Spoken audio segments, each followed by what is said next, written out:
Dear students, आज का हमारा जो टॉपिक है दैट इज क्वांटम नंबर्स।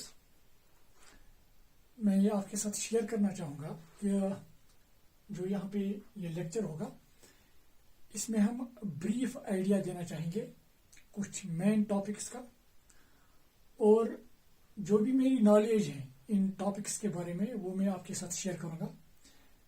मैं चाहूँगा कि आप अपने टीचर्स को भी कंसल्ट करें और जो भी स्टैंडर्ड बुक्स हैं या जो आपकी एनसीईआरटी बुक है वो आप कंसल्ट करके अपने कॉन्सेप्ट्स को अच्छे से अच्छे या हम कहेंगे ज़्यादा से ज़्यादा आप स्ट्रांग बनाएं।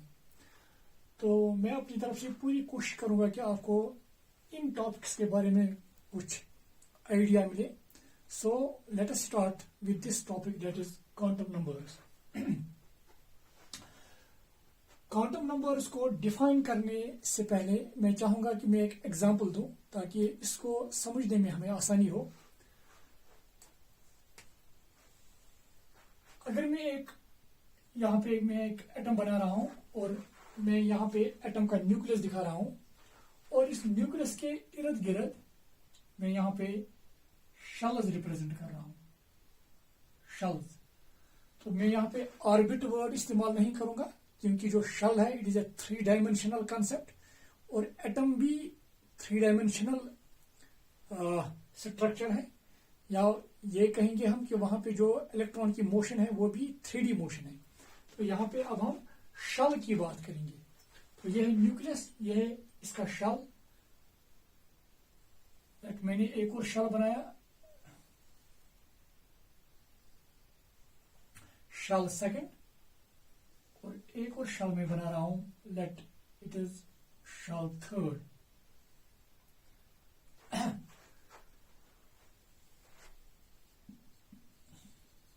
ये मैं एक एटम की स्ट्रक्चर बना रहा हूं। नाउ ये जो न्यूक्लियस है इसमें प्रोटॉन्स और न्यूट्रॉन्स होते हैं और जो इलेक्ट्रॉन्स होते हैं वो इन शेल्स में होते हैं, इतना तो हमें पता है। नाउ सी, ये जो शेल्स हैं क्योंकि इन शेल्स में ही इलेक्ट्रॉन होता है। इलेक्ट्रॉन एक एटम के किस शेल में है, अगर हम ये जानने की कोशिश करेंगे कि हम जानना चाहते हैं कि इलेक्ट्रॉन किस शेल में है, तो वो इंफॉर्मेशन हमें प्रोवाइड करते हैं एक्चुअली दीज क्वांटम नंबर्स। क्या इलेक्ट्रॉन शेल नंबर फर्स्ट में है, सेकंड में है, थर्ड में है, this all information is provided by these quantum numbers. Now, इतना ही नहीं, अब मैंने जो कहा कि इलेक्ट्रॉन शेल में होता है, जब हम इसको गौर से पढ़ते हैं, जब हम इसको अच्छे से पढ़ते हैं तो हम देखते हैं कि इलेक्ट्रॉन एक्चुअली शेल में ही नहीं होता है, बल्कि शेल में कुछ मखसूस प्लेसेस होते हैं जहां ये इलेक्ट्रॉन होता है, जिनको हम सब शेल कहते हैं।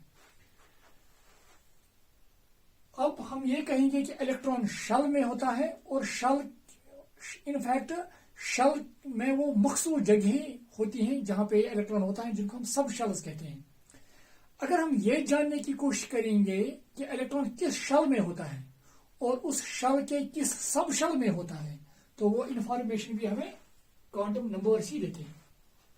तो मैंने अब दो चीजें यहाँ पे कही, शेल और सब शेल। इसको हम पूरा शेल कहेंगे और शेल में कुछ मखसूस जगहें होती हैं जहां पे इलेक्ट्रॉन्स होते हैं, जिनको हम सब शेल्स कहते हैं। मगर जब हम इसको ज्यादा अच्छे से पढ़ेंगे तो हम देखेंगे कि एक्चुअली इलेक्ट्रॉन सब शेल्स में भी नहीं होते हैं, बल्कि सब शेल्स में भी मखसूस प्लेसेस होते हैं जिनमें इलेक्ट्रॉन्स होते हैं, जिनको हम ऑर्बिटल्स कहते हैं। तो अब हमें यह पता है कि इलेक्ट्रॉन जो शेल में होता था, शेल में एक मखसूस जगह है जिनको हम सब शेल कहते हैं, और सब शेल्स में मखसूस जगह हैं जिनको ऑर्बिटल्स कहते हैं। इलेक्ट्रॉन किस शेल में है, शेल के किस सब शेल में है और सब शेल के किस ऑर्बिटल में है, ये इंफॉर्मेशन एक्चुअली प्रोवाइड करते हैं दीज क्वांटम नंबर्स। तो अब हम क्वांटम नंबर्स को ऐसे डिफाइन करेंगे। Quantum numbers are in fact set of 4 numbers, ये 4 नंबर होते हैं which give us complete information about an electron in an atom, जो हमें इलेक्ट्रॉन के बारे में एक इंफॉर्मेशन, एक कंप्लीट इंफॉर्मेशन देते हैं कि वो एटम में कहां पर है। तो ये क्वांटम नंबर एक्चुअली आप क्या इंफॉर्मेशन देते हैं कि वो हमें ये बताते हैं कि इलेक्ट्रॉन किस शल में है और उस शल के किस सबशल में है और उस सबशल के किस ऑर्बिटल में है। ये सारी इंफॉर्मेशन हमें क्वांटम नंबर्स बताते हैं। नाउ तो यहां पे अब इसकी डेफिनेशन लिखना चाहेंगे। Quantum numbers they are set of 4 numbers which give us complete information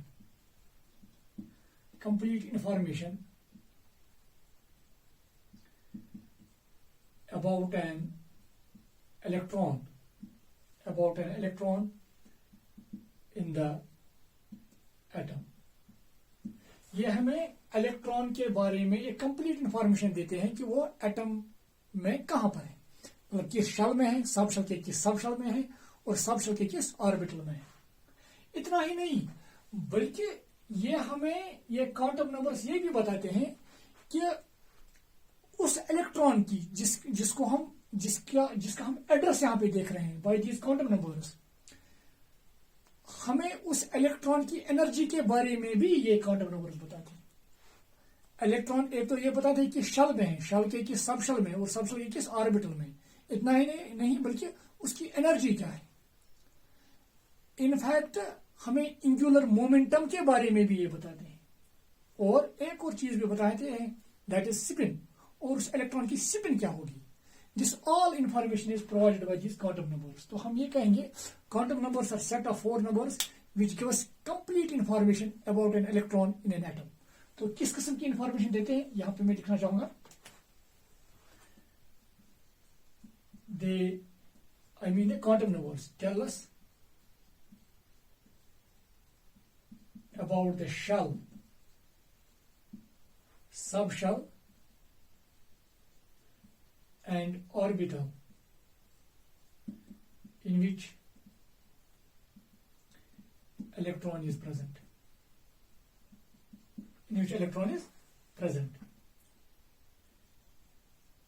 Besides this, quantum numbers tell us energy, angular momentum and spin of an electron.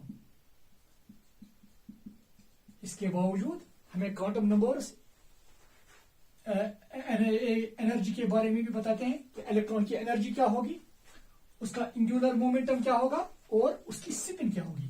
This all information is provided by these quantum numbers. तो ये थी definition quantum numbers की। Now see, अब ये जो quantum numbers है ये in fact they are 4 in number, जैसे कि मैंने यहां पे लिखा they are set of 4 numbers.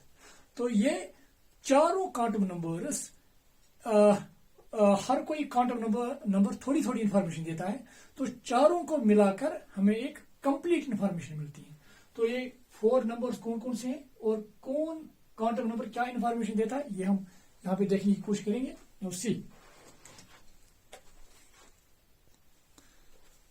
मैं इसको रब करूंगा यहां पे और इस एटम को मैं यहां पे बना रहा हूं। थोड़ा साइज का छोटा में बनाऊंगा। ये न्यूक्लियस है, shell first, shell second, shell third atom बना रहा हूं। थोड़ा ये बनाने से हमें आसानी होगी इन क्वांटम नंबर्स को समझने में। तो ये जो क्वांटम नंबर्स है they are 4 in number and the first quantum number that is principal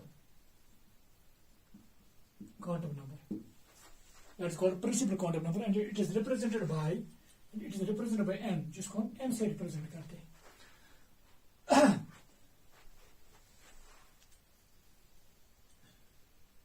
जिसको हम n से रिप्रेजेंट करते हैं।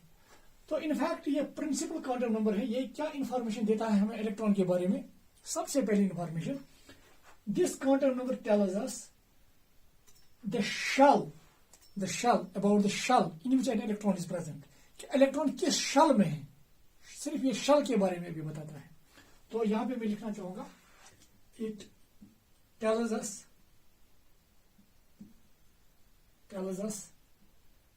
about the shell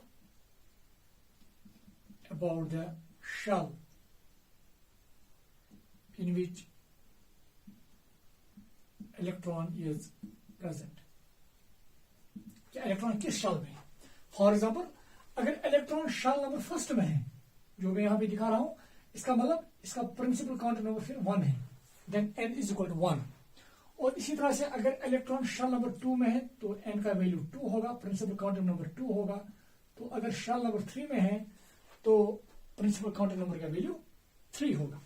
तो मैं आप इसको प्लीज अभी नोट कीजिएगा। नाउ अगर इलेक्ट्रॉन शल नंबर 1 में है तो n का वैल्यू 1 होगा, अगर शल नंबर 2 में है तो ये इंफॉर्मेशन हमें प्रिंसिपल क्वांटम नंबर देता है। तो ये है पहला point. Second point, in fact electron किस शल में है, हम इसको इनडायरेक्टली ऐसे भी कह सकते हैं, it tells us about the average distance of electron from the nucleus. मतलब अगर इलेक्ट्रॉन शल नंबर 1 में है तो इसका मतलब ये इलेक्ट्रॉन न्यूक्लियस के नजदीक है, तो अगर ये शल नंबर 2 में है तो इलेक्ट्रॉन न्यूक्लियस से थोड़ा दूर है, और इसी तरह से अगर शल नंबर 3 में है तो ये इलेक्ट्रॉन पहले से भी आप दूर है। तो इसी को हम ये कहेंगे कि simply it tells us about the shell in which an electron is present. One point. Second point ये है कि in case of hydrogen and hydrogen like atoms, अगर हम हाइड्रोजन और हाइड्रोजन लाइक एटम्स की बात करें तो ये क्वांटम नंबर हमें ये भी बताता है कि अगर इलेक्ट्रॉन शेल नंबर 1 में है तो इस इलेक्ट्रॉन की एनर्जी क्या होगी, अगर शेल नंबर 2 में है तो इसकी एनर्जी क्या होगी, और अगर शेल नंबर 3 में है तो इसकी क्या एनर्जी होगी। तो दूसरा पॉइंट हम लिखेंगे, it tells us about the energy of an electron in a particular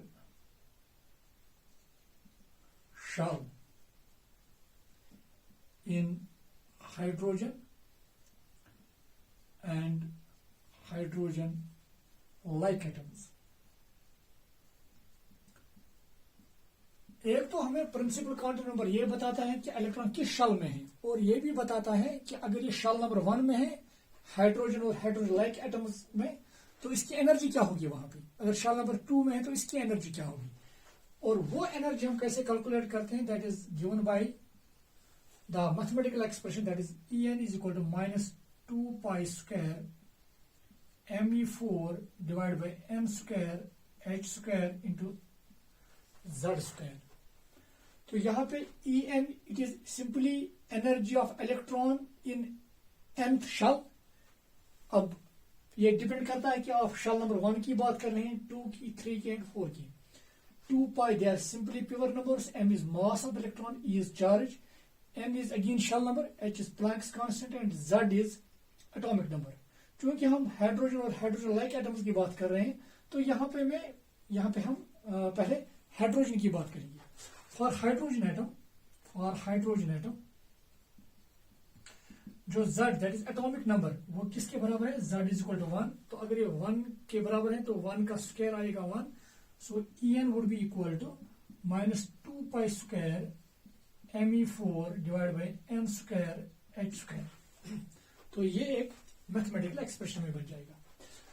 तो अगर हम यहाँ पे 2 pi m mass of electron, charge of electron और h प्लैंक्स कांस्टेंट को यहाँ पे इनका वैल्यू सबस्टिट्यूट करेंगे, we get the expression like this. En would be equal to -13.6 divided by m square electron volt per atom। ये आप याद रखिएगा आप। तो En energy of electron in nth shell, for hydrogen is equal to -13.6 divided by m square electron volt per atom। या आप थोड़ा यहाँ पे नोट कीजिएगा, फिर हम के बारे में और बात करेंगे। नाउ ये वाला पार्ट मैं अब रब करने जा रहा हूं। जो उम्मीद है कि डेफिनेशन आपको क्वांटम नंबर्स की समझ आई होगी।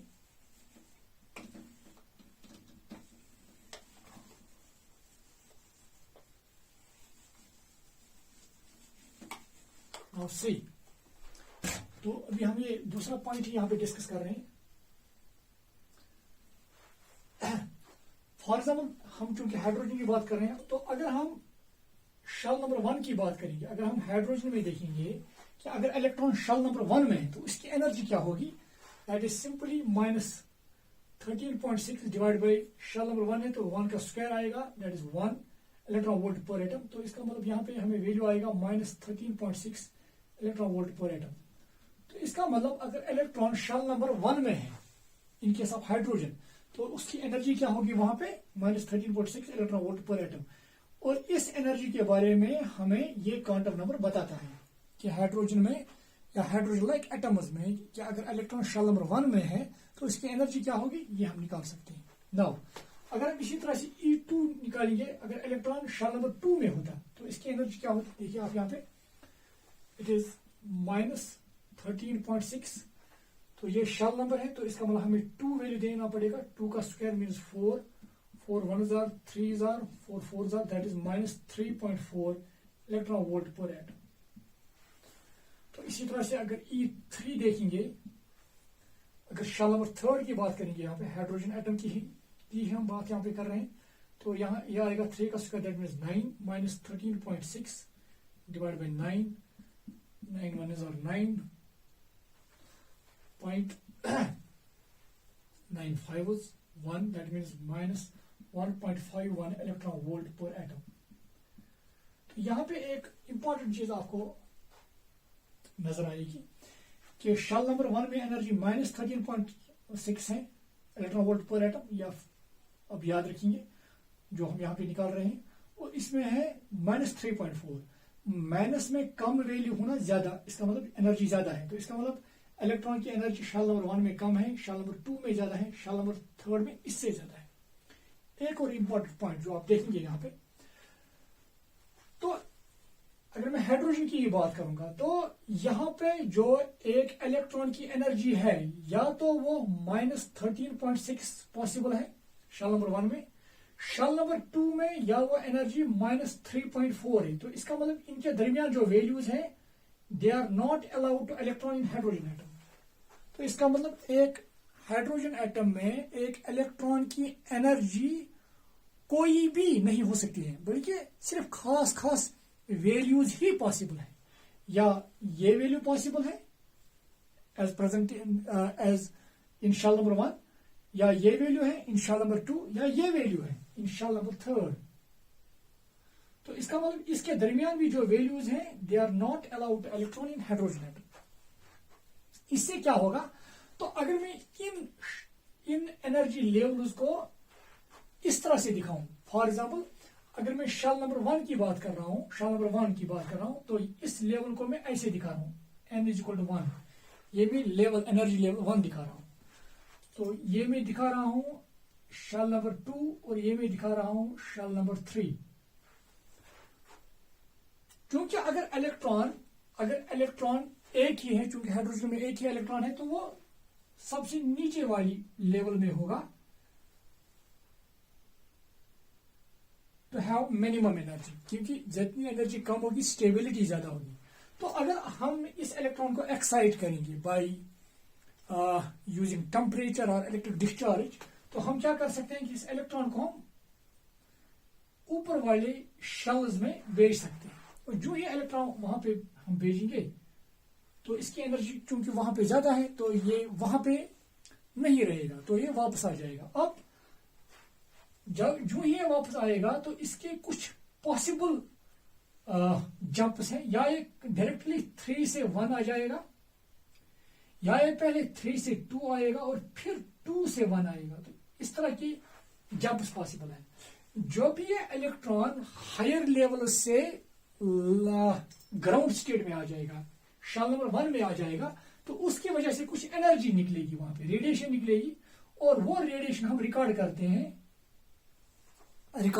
वो एनर्जी हम रिकॉर्ड करते हैं, और उसी एनर्जी के कॉरस्पॉन्डिंग हमें कुछ लाइन्स मिलते हैं स्पेक्ट्रम में, और वो स्पेक्ट्रम हमें इस तरह का मिलता है। एक लाइन फॉर एग्जांपल यहां पे मिलेगी, और एक लाइन यहां पे, एक लाइन यहां पे, एक लाइन फॉर एग्जांपल यहां पे मिलेगी। जो बीच वाला फॉर एग्जांपल अगर यहां पे एक लाइन मिल रही है, यहां पे एक लाइन, यहां पे एक लाइन, यहां पे एक लाइन, और एक यहां पे एक लाइन, जो बीच में जो हिस्सा है ये यहां पे कोई लाइन नहीं होगी, मतलब वहां पे जो स्पेक्ट्रम मिलेगा वो लाइन स्पेक्ट्रम मिलेगा, हमें लाइन्स मिलेगी, और इन लाइन्स के दरमियान स्पेस होगी। एक्चुअली ये स्पेस क्यों होगी, उसी के लिए मैं यहां पे कहना चाहूंगा, क्योंकि स्पेस इस वजह से होगी क्योंकि ये एनर्जी लेवल्स कंटिन्यूअस नहीं है। अगर ये एनर्जी लेवल्स कंटिन्यूअस होती तो इलेक्ट्रॉन ऊपर से नीचे आने पर कोई भी एनर्जी इमिट कर सकता था, तो जिसके कॉरस्पॉन्डिंग हमें एक लाइन मिलती स्पेक्ट्रम में। मगर चूंकि यहां पे एनर्जी लेवल्स मखसूस हैं, हमें कंटिन्यूअस एनर्जी लेवल्स नहीं है बल्कि डिस्क्रीट एनर्जी लेवल्स हैं, तो डिस्क्रीट एनर्जी लेवल्स होने की वजह से इलेक्ट्रॉन को जो जंप करना है, वापस आना है, तो इसके लिए लिमिटिंग वेज है, लिमिटिंग वेज, इनफाइनाइट वेज नहीं है, लिमिटिंग वेज है। तो लिमिटिंग वेज की वजह से कुछ लिमिटिंग लाइन्स ही आएंगी, खास खास लाइन्स ही आएंगी, और ये लाइन्स जो आते हैं इसी को हम कहते हैं लाइन स्पेक्ट्रम, और ये लाइन स्पेक्ट्रम भी एक्चुअली एक्सप्लेन करता है प्रिंसिपल क्वांटम नंबर।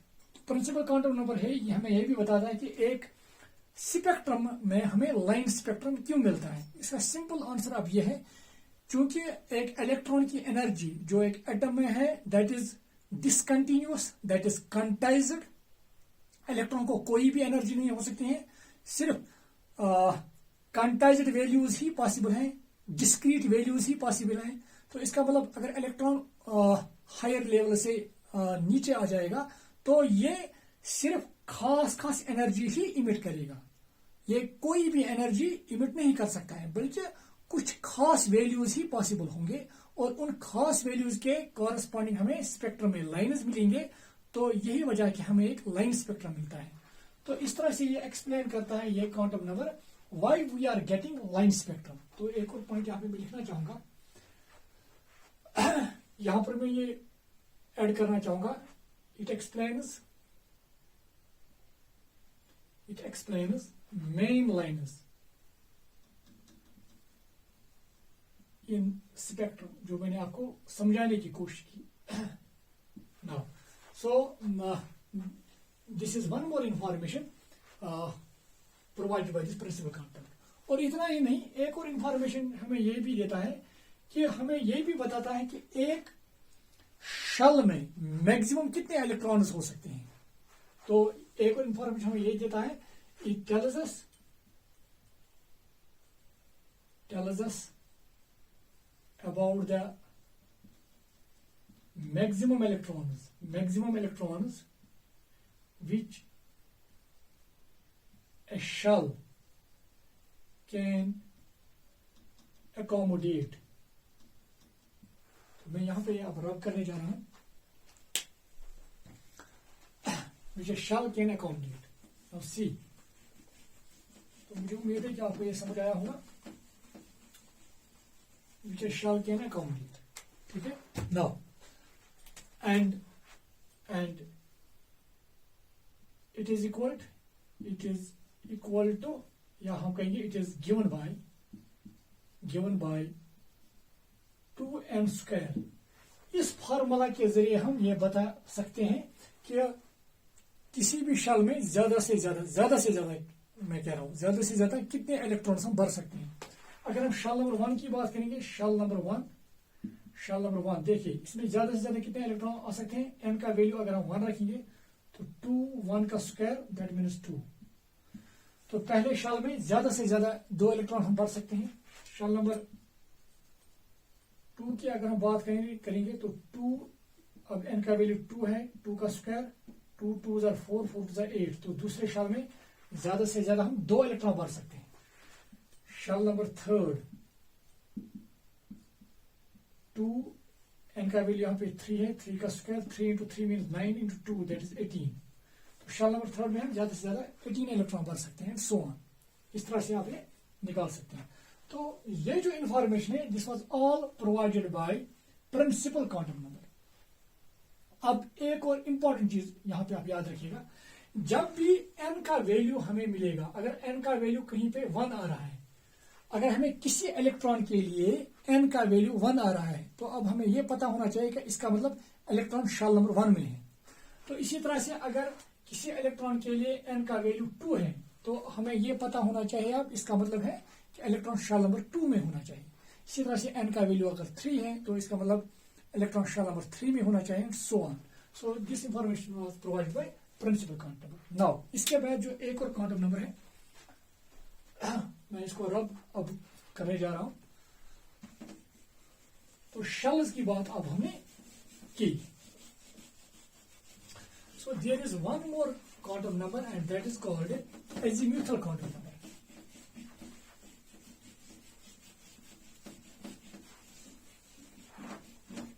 देखिए अब मैं कोशिश करूंगा कि इसको शॉर्ट तरीके से आपको समझाऊं। Second one is that is azimuthal quantum number, और इसको हम रिप्रेजेंट करते हैं एल सी। अगर हम सीधे तौर पर ये कहें कि एक्चुअली हमें ये एजीम्यूथल क्वांटम नंबर बताता क्या है, तो पहली इंफॉर्मेशन ये है कि ये हमें ये बताता है कि अगर किसी भी शेल की आप बात कर रहे हैं, शेल नंबर 1, शेल नंबर 2 या शेल नंबर 3, इसमें कितने सब शेल्स होते हैं, किसी भी शेल में कितने सब शेल्स होते हैं, वो हमें ये बताता है। तो पहली information it tells us about the number of सब shells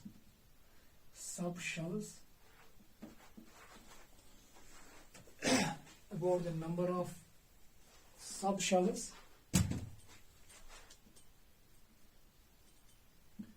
in a particular shell,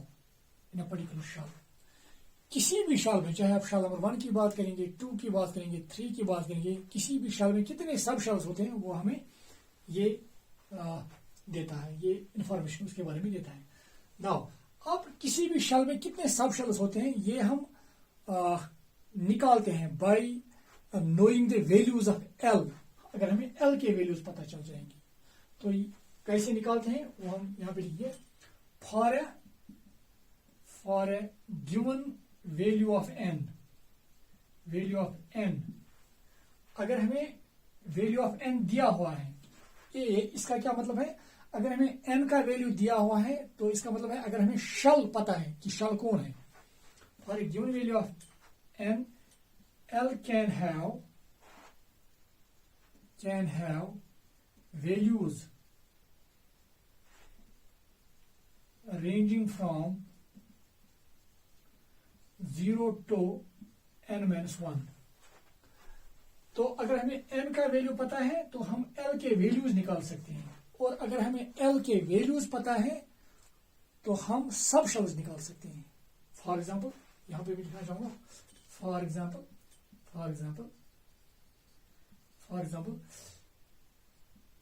for shell number 1, अगर शेल नंबर 1 की बात करेंगे, फॉर शेल नंबर 1 n का वैल्यू क्या होगा 1, फॉर शेल नंबर 1 n का वैल्यू क्या होगा 1। L अब हमें निकालना है, so L would be equal to, L किसके बराबर होता है 0 to n-1। तो L का वैल्यू है 0 to n कितना है यहाँ पे 1, so it means 1-1, so it becomes 0 to 0। अगर बहुत सारे जीरोस भी होंगे वो एक ही जीरो के बराबर होता है। तो यहाँ पे L के कितने वैल्यूज हमें मिले, एक वैल्यू दैट इज 0। तो अगर हमें L का एक ही वैल्यू यहाँ पे मिला for a given value of n, अगर हमें पर्टिकुलर शेल के लिए L का एक ही वैल्यू मिला, एक वैल्यू का मतलब वहां पे एक ही सबशेल होगा। तो इसी तरह से अगर वहां पे L के 2 वैल्यूज मिलती तो इसका मतलब वहां पे दो सब शल होते हैं, क्योंकि शल नंबर 1 के लिए एल का वैल्यू हमें एक ही मिलता है एंड दैट इज 0। तो इसका मतलब वहां पे वहां पे सब शल एक ही है। और अगर ये वैल्यू 0 है तो उस वक्त उस सब शल का नाम होता है एस सब शल। तो यहां पे मैं लिखना चाहूंगा, आप इसको प्लीज नोट कीजिए आप यहां पे। नाउ एक और एग्जांपल देकर मैं यहाँ पे समझाना चाहूंगा ताकि हमें ये क्लियर हो जाए। तो इसी तरह से अगर मैं शल नंबर 2, तो अब हम ये कहेंगे शल नंबर 1 में एक ही सब शल होता है। शल नंबर 1 में एक ही सब शल होता है, दैट इज एस सब शल। तो अगर मैं शल नंबर 2 की बात करूंगा, शल नंबर 2, तो शल नंबर 2 मीन्स एन का वैल्यू होगा 2। अगर मुझे एल के वैल्यूज पता चल जाएंगे तो हमें ये पता चल जाएगा कि शल नंबर 2 में कितने सब शल्स हैं। तो एल के वैल्यूज कैसे हम निकालते हैं? एल के वैल्यूज किसके बराबर है? दे रेंज फ्रॉम 0 to n - 1, मतलब ये 0 to n - 1 के बराबर है। तो 0 to n के बदले लिखना है 2 - 1, तो इसका मतलब 0 2 - 1 मीन्स 1।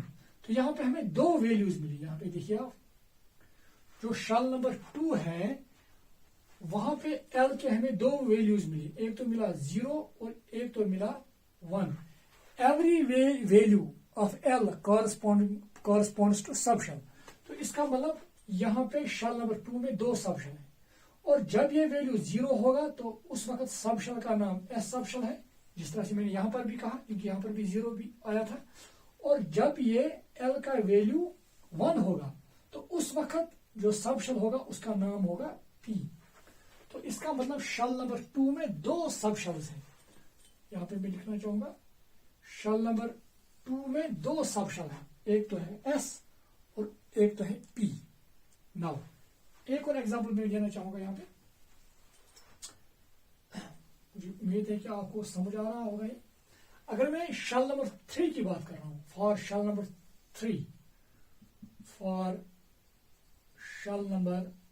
3, तो एन का वैल्यू क्या है? 3, क्योंकि शल नंबर 3 के लिए एन का वैल्यू 3 है। मुझे एल वैल्यूज अब चाहिए। एल वैल्यूज किसके बराबर है? 0 to n - 1। तो 0 to n का मतलब है 3 - 1, 0 to 2। तो याद रखिएगा यहाँ पे ये जो 0 to 2 है, इसका मतलब 0 से आपको 2 तक जाना है। इसमें जो वैल्यूज आते हैं जैसे कि 1 आ रहा है, ये भी आपको लिखना है। तो यहाँ पे हमें इस तरह से आप लिखना होगा 0 1 and 2। तो अब शल नंबर 3 के लिए कितने वैल्यूज आए? एल के लिए 3।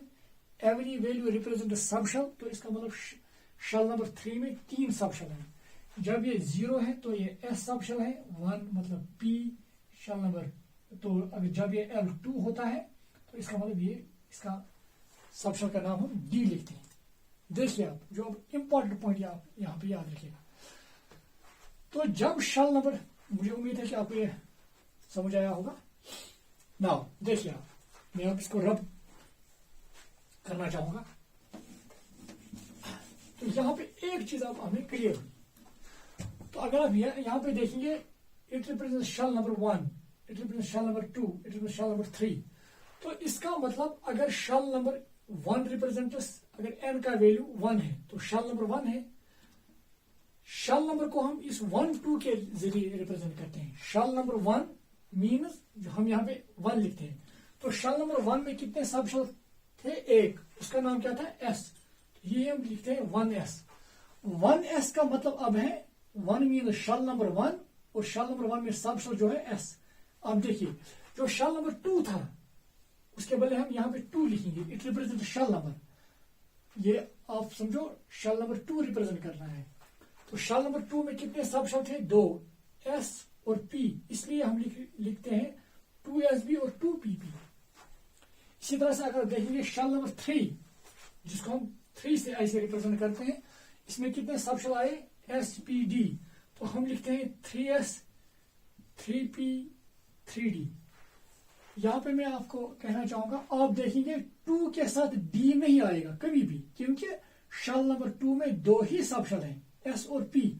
तो इसी वजह से शल नंबर 2 के साथ s और p ही आते हैं, और शल नंबर 3 में 3 सबशेल हैं, इसलिए हम 3s भी लिखते हैं, 3p भी, 3d भी, 3d भी।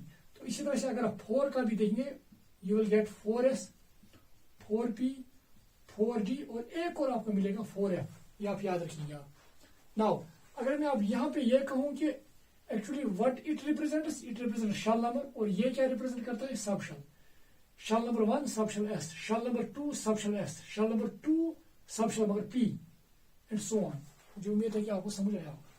सो जो पहली इंफॉर्मेशन एजिमुथल काउंटर नंबर की थी वो ये बताता था हमें कि किसी भी पर्टिकुलर शेल में कितने सबशेल्स होते हैं। तो हमने देखा कि शेल नंबर 1 में एक ही सबशेल होता है, एस सबशेल। शेल नंबर 2 में 2 सबशेल्स होते हैं, एस पी। शेल नंबर 3 में 3 सबशेल होते हैं, एस पी डी। अगर आप इसको इस तरह भी याद रखेंगे, शेल नंबर और सबशेल बराबर होते हैं, जैसे कि शेल नंबर 1 सबशेल भी एक ही है, शेल नंबर 2 और सबशेल भी इसमें 2 है, शेल नंबर 3 और सबशेल भी इसमें 3 ही है। अगर आप देखेंगे शेल नंबर 4 सबशेल भी इसमें 4 है। तो यह हमने यहाँ पे देखा कि ये एक इंफॉर्मेशन जो एजिमुथल काउंटर नंबर है वो हमें प्रोवाइड करती है। नाउ एक और इंफॉर्मेशन,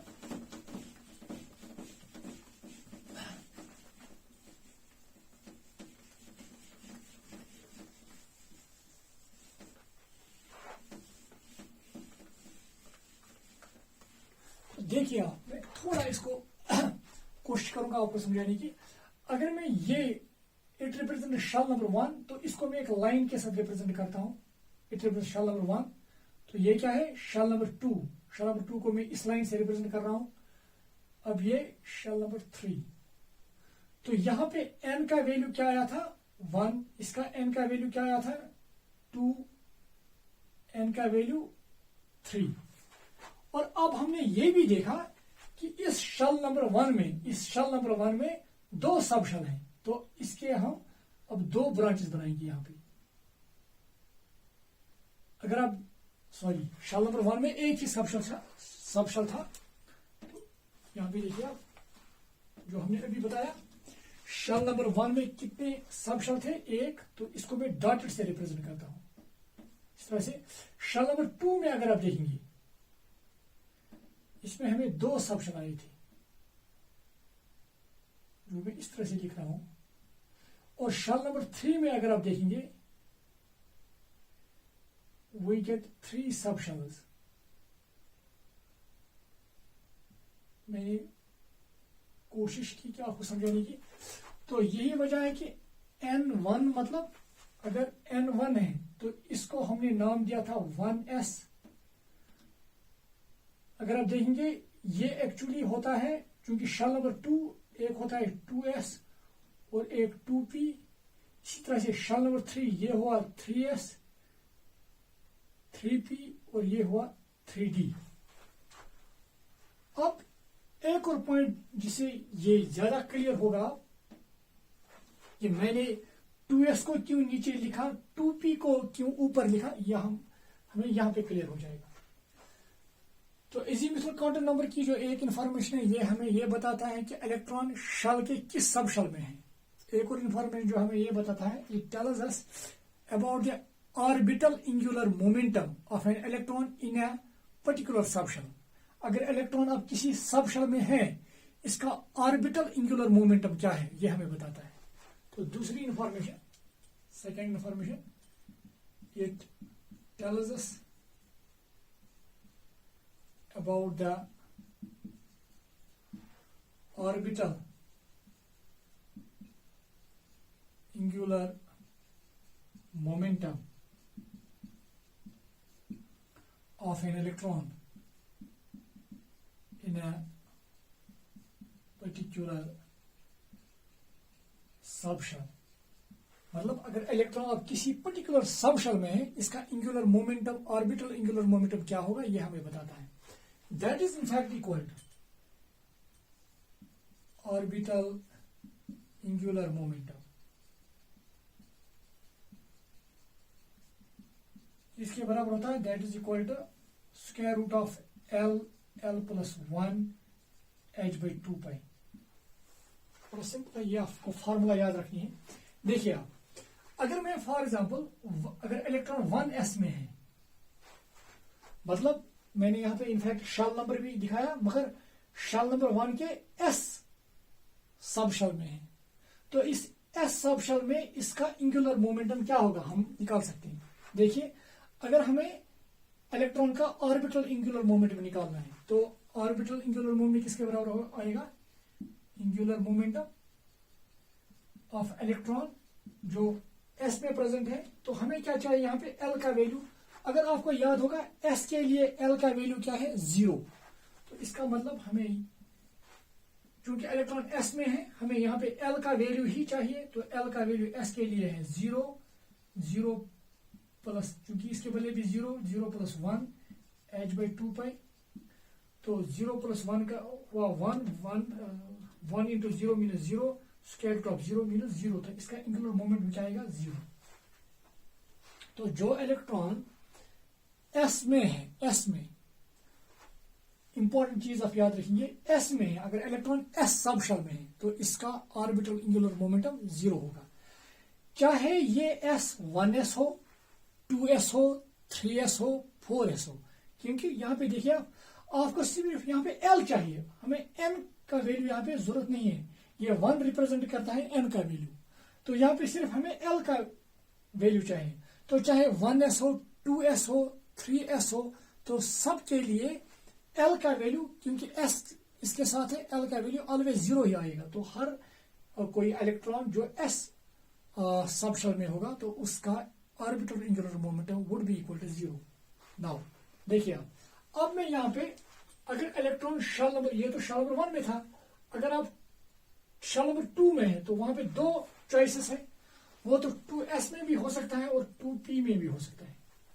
अगर 2s है तो l का वैल्यू यहाँ पे निकालेंगे, दैट इज 0। तो यहाँ पे l का वैल्यू क्या है, 1, क्योंकि p के लिए l का वैल्यू 1 है, जो हमने पहले ही अगर आप देखेंगे वो हमने बताया आपको, वो भी आप याद भी रखेंगे। तो अगर आप यहाँ पे एंगुलर मोमेंटम निकालेंगे, एंगुलर मोमेंटम, तो एज सच इसका भी एंगुलर मोमेंटम क्या आएगा, √l प्लस 1 h/2π।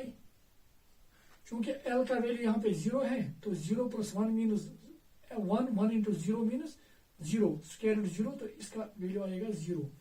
तो जो इलेक्ट्रॉन 2s में है इसका एंगुलर मोमेंटम 0 होगा। अब देखिए इसका, अगर इलेक्ट्रॉन 2p में है तो एंगुलर मोमेंटम क्या आएगा, एंगुलर मोमेंटम, तो वो किसके बराबर आएगा, √l का वैल्यू 1 है, that is 1 into 1 plus 1 h/2π।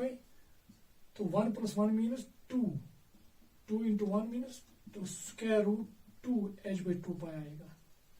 तो इसका मतलब अगर इलेक्ट्रॉन शेल नंबर 2 में है, शेल नंबर 2 में है, तो वहां पे उस इलेक्ट्रॉन का एंगुलर मोमेंटम डिफरेंट शेल्स में डिफरेंट होगा।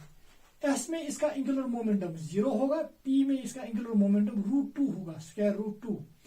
चूंकि 2p में एंगुलर मोमेंटम ज्यादा है, यही वजह है कि 2s की एनर्जी कम है और 2p की ज्यादा है, क्योंकि 2s का एंगुलर मोमेंटम हमें 0 आ रहा है और 2p का ज्यादा है। यही वजह है कि शेल नंबर 2 में सब शेल s की एनर्जी कम है और p की थोड़ा ज्यादा है। इसी तरह से अगर आप देखेंगे 3s, 3p, 3d, इसके लिए आपको एंगुलर मोमेंटम सबसे ज्यादा आएगा। शेल तो सेम है, मगर शेल में भी जो सब शेल्स हैं उन सब शेल्स की एनर्जी एक जैसी नहीं है। सबसे कम किसकी है, 3s की, उसके बाद 3p की, उसके बाद 3d की ज्यादा है। तो यहां पे अब एक और चीज क्लियर हुआ।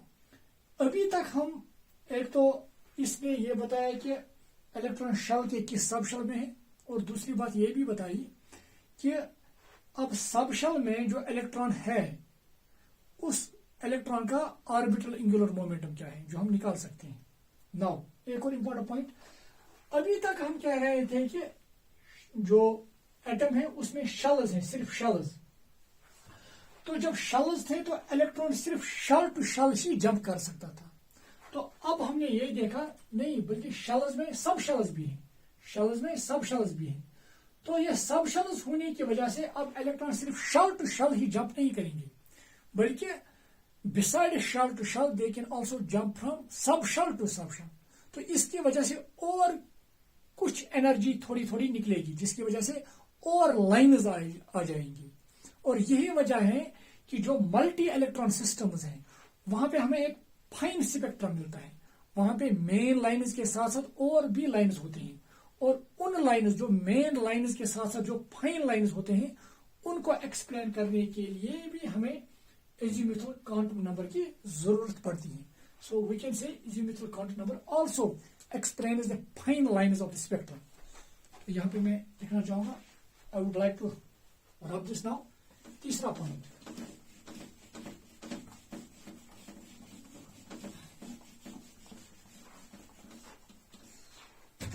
मैं लिखना चाहूंगा,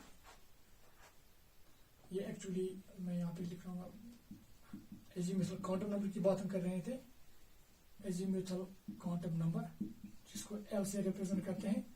तो third point was it explains fine spectrum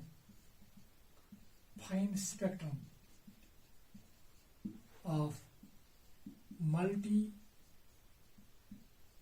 electron systems. मतलब अगर ये स्पेक्ट्रम है, ये समझो ये मेन लाइन्स है,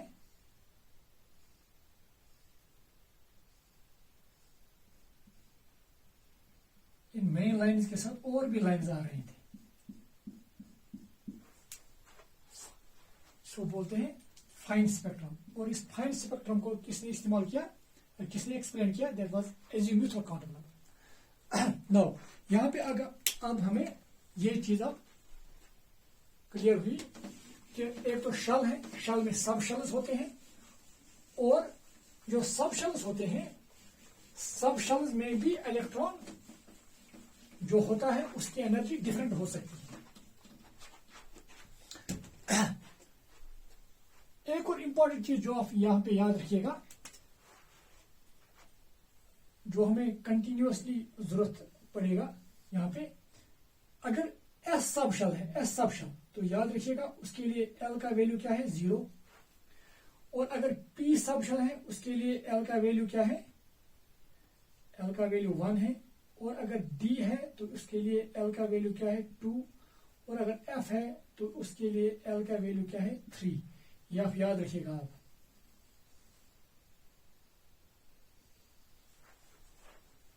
नाउ अब तीसरा हम यहां पे डिस्कस करने जा रहे हैं,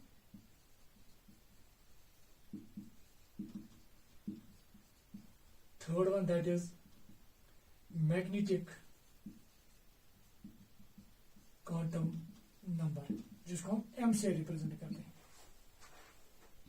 तो अभी तक हमने बताया था कि एटम में शेल्स होते हैं और शेल्स में इलेक्ट्रॉन्स होते हैं। फिर हमने ये कहा कि एक्चुअली इलेक्ट्रॉन शेल्स में नहीं बल्कि शेल्स में कुछ मखसूस प्लेसेस होते हैं जहां पे इलेक्ट्रॉन्स होते हैं, which we called subshells. एक शेल में कितने सब शेल्स होते हैं वो azimuthal quantum नंबर ने बताया। अब सब शेल्स में भी कुछ मखसूस जगह होती हैं जहां पे इलेक्ट्रॉन्स होते हैं, विच वी कॉल्ड ऑर्बिटल्स। एक पर्टिकुलर सब शेल में कितने ऑर्बिटल्स होते हैं, that was given by this magnetic quantum number.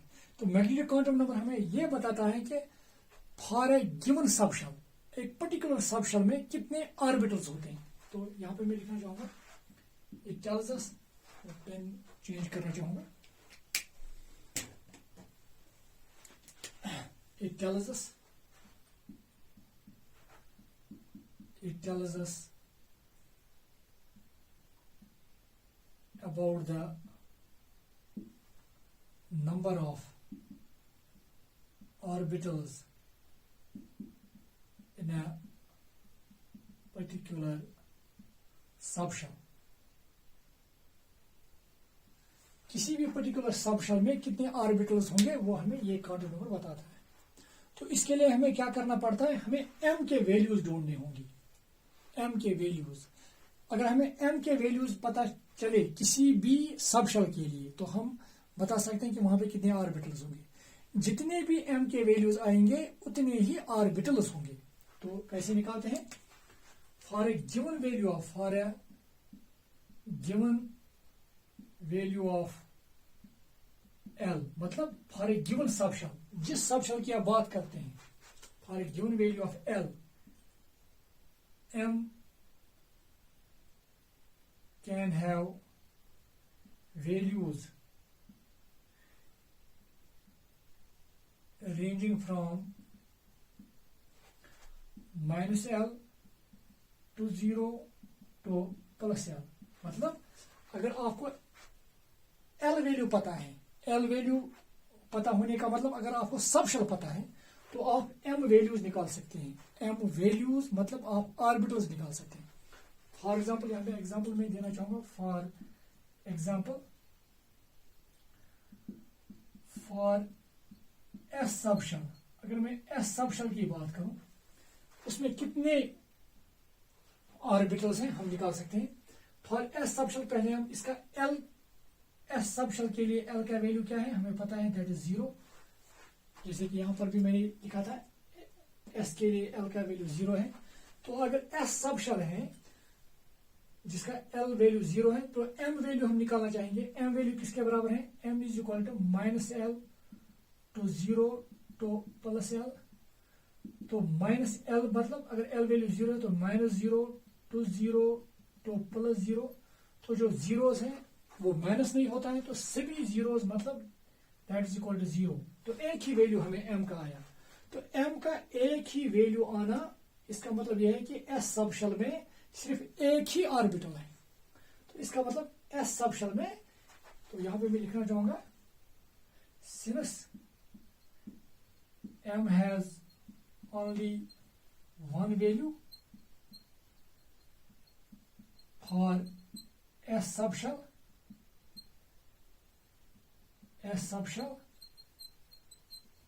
which means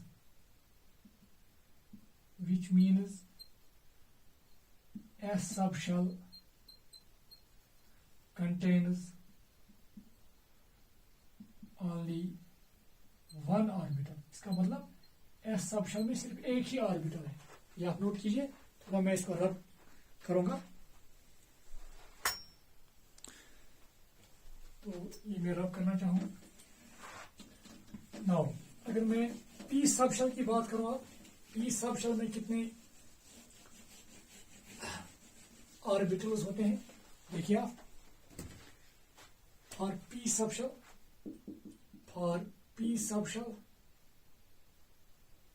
P subshell, p के लिए एल का वैल्यू क्या है 1, यहाँ पे मैंने लिख के रखा है।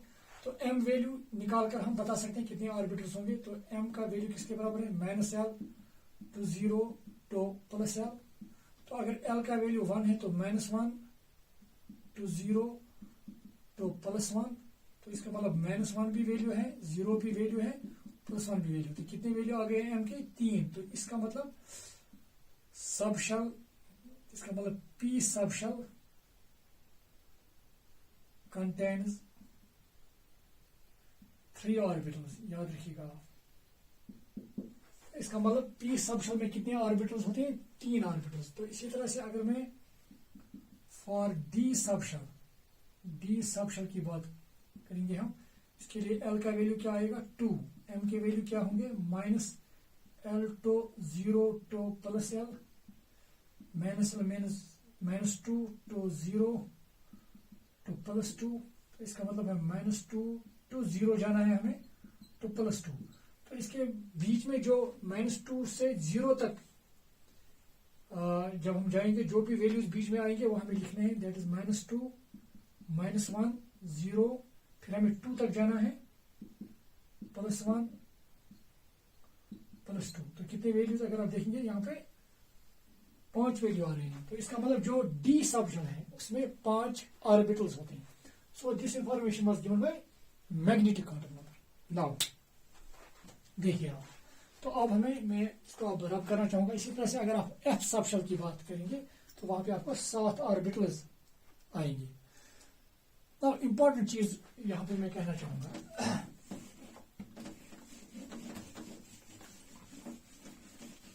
पहले हम कह रहे थे कि शेल्स होते हैं जैसे कि 1 2 3, फिर हमने कहा शेल्स में सब शेल्स होते हैं जैसे कि 1s, शेल नंबर 2 में 2s 2p है, शेल नंबर 3 में 3s 3p 3d है। और अब हमने ये भी देखा कि सब शेल्स में भी ऑर्बिटल्स होते हैं। तो देखिए आप, अगर आप 1s में कितने ऑर्बिटल्स हैं, एक ही। तो इसका मतलब मैं यहाँ पे फिर एक कंटिन्यूस लाइन बना रहा हूं, तो इसका मतलब एक ही ऑर्बिटल है, एक ही ऑर्बिटल है। तो शेल नंबर 2s में चूंकि 2s यहाँ पे s फिर सब शेल है, तो ऑर्बिटल कितने हैं, फिर एक। 2p में कितने ऑर्बिटल हैं, अगर आप देखिए 3 आए थे, तो इसका मतलब ये 2p जो है अब हमें 3 लाइनें बनानी पड़ेंगी, 3। तो इस 3s का फिर एक लाइन, 3p के फिर 3 लाइन्स मतलब 3 ऑर्बिटल्स, और 3d के 5 लाइन्स मतलब 5 ऑर्बिटल्स। तो पहले हम कह रहे थे कि electron shell to shell jump कर रहा है, जिसकी वजह से स्पेक्ट्रल लाइन्स आ रहे थे। फिर हमने कहा नहीं, बल्कि शेल्स ही नहीं, बल्कि शेल्स में सब शेल्स भी होते हैं, तो जिसकी वजह से कुछ और जंप्स होते हैं, तो फ्रॉम सब शेल टू सब शेल, जिसकी वजह से और कुछ लाइन्स आते हैं। अब हम ये कह रहे हैं कि बल्कि सब शेल्स में भी और लेवल्स होते हैं, विच वी कॉल्ड ऑर्बिटल्स, उनके दरमियान भी एक्चुअली इलेक्ट्रॉन जंप्स हो सकते हैं, जिनकी वजह से और लाइन्स होते हैं। तो यही वजह है कि जब हम ये सब शेल्स, जब हमें सब शेल्स के ऑर्बिटल्स मिलते हैं, तो उनके दरमियान और जंप्स होने की वजह से हमें कभी दिखता था कि जो स्पेक्ट्रल लाइन्स हैं वो स्प्लिट होते हैं। यहां पे मैं एक इंपॉर्टेंट चीज कहना चाहूंगा, एक्चुअली ये सब शेल्स ऑर्बिटल्स में कब तब्दील होते हैं, सब शेल्स हैं इनके ऑर्बिटल्स की एनर्जी कब डिफरेंट होती है, ये तब होती हैं जब आप मैग्नेटिक फील्ड या इलेक्ट्रिक फील्ड लगाएंगे। अगर आप मैग्नेटिक फील्ड या इलेक्ट्रिक फील्ड नहीं लगाएंगे तो ये सब शेल्स ऑर्बिटल्स में उनके ऑर्बिटल्स की एनर्जी डिफरेंट नहीं होगी। तो उनके सब शेल्स में जो ऑर्बिटल्स होते हैं उनकी एनर्जी तभी डिफरेंट होती है जब आप इलेक्ट्रिक फील्ड या मैग्नेटिक फील्ड लगाते हैं। तो जब आप इलेक्ट्रिक फील्ड और मैग्नेटिक फील्ड लगाते हैं, क्योंकि वहां पे अब सब शेल्स के ऑर्बिटल्स भी बनते हैं, तो ऑर्बिटल्स में और जंप्स होने की वजह से हमें दिखता था कि स्पेक्ट्रल लाइन्स जो होते थे वो स्प्लिट होते थे in presence of electric field and magnetic field. तो इसका मतलब यह है कि ये जो मैग्नेटिक क्वांटम नंबर है, it explains splitting of spectral lines in the presence of electric और मैग्नेटिक फील्ड। तो जिसको हम जीमेन या स्टोर्क इफेक्ट कहते थे, तो वो ये एक्सप्लेन करता था। तो यहां पर मैं एक और चीज यहां पे मैं ऐड करना चाहता था। एक्चुअली आप यहां पे देखिए, आप फिर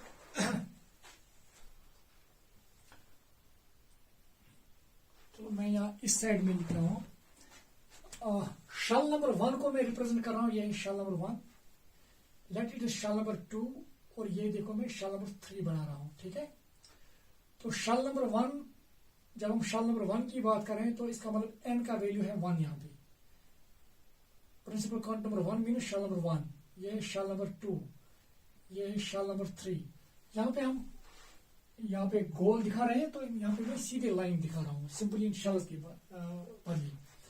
तो इसके बाद हमने देखा कि ये जो शेल नंबर 1 है, शेल नंबर 1 में एक ही सब शेल होता है, तो मैं यहाँ दिखा रहा हूँ, इसमें सब शेल एक है, इसमें सब शेल एक है, जिसका हमने नाम रखा था शेल नंबर 1, और इसके साथ एक सब शेल दैट इज 1s। और यहाँ पे जो शेल नंबर 2 है, इसके में हमें 2 सब शेल्स आए थे, अगर आप देखेंगे तो एक था 2s और एक था 2p सब शेल्स। तो शेल नंबर 3 में हमें 3 सब शेल्स आए थे, एक आया था 3s, 3p, 3d। अब जो ये सब शेल s है, शेल नंबर 1 का सब शेल s, इसमें कितने ऑर्बिटल्स होते हैं, एक ही ऑर्बिटल होता है। तो यहां पे मैं दिखाना चाहूंगा एक ऑर्बिटल, मैं एक वेवी लाइन यहां पे दिखा रहा हूं, रिप्रेजेंट्स 1 ऑर्बिटल। 2s में भी कितने ऑर्बिटल हैं, एक ही। और 2p में कितने ऑर्बिटल हैं, अगर आप देखेंगे इसमें 3 ऑर्बिटल्स आएंगे, हमने देखा है इसमें 3 ऑर्बिटल्स थे। इसी तरह से 3s में कितने ऑर्बिटल्स हैं, एक। 3p में और 3 ऑर्बिटल्स। d में कितने ऑर्बिटल्स, 5 हैं, यहां मैं 5 बना रहा हूं, तो ये हुआ शल शल शल, ये मैं शल की बात कर रहा हूं। अब यहां पे मैं दिखा रहा हूं, अब मैं सब शल्स भी दिखा रहा हूं, अब मैं ऑर्बिटल्स भी दिखा रहा हूं। एक्चुअली जो मैग्नेटिक क्वांटम नंबर है ये हमें एक्सप्लेन करता है कि जो जंप्स हैं, जो इलेक्ट्रॉनिक ट्रांजेक्शंस हैं, वो ऑर्बिटल टू ऑर्बिटल भी हो सकते हैं in the presence of electric and magnetic field, जिसकी वजह से स्प्लिटिंग ऑफ स्पेक्ट्रल लाइंस होती थी। सो this was about magnetic quantum number. Now तो मुझे उम्मीद है कि आपको समझ आया होगा ये। अब इसके बाद last quantum number is that is